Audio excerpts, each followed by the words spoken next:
Mulch should be 3 inches off the trunk, not piled against it. A mulch volcano around a young tree looks tidy. It is quietly rotting the bark underneath. Bark needs to exchange gas. Wet mulch pressed against the trunk traps moisture for weeks. The phloem suffocates and the color starts to soften. 3 things go wrong at once.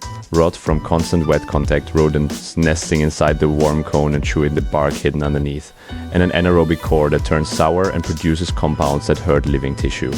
The fix is simple. Make a ring instead of a volcano. 2 to 3 inches deep is plenty. Pull the mulch 3 inches back from the trunk so the flare is open to air. Then spread the ring out to the drip line, the circle on the ground under the outermost branch tips. That is where the feeder roots are. Pine bark works, cedar works, shredded hardwood works. Just keep the donut shape. If you only fix one thing this spring, pull your mulch back off the trunk.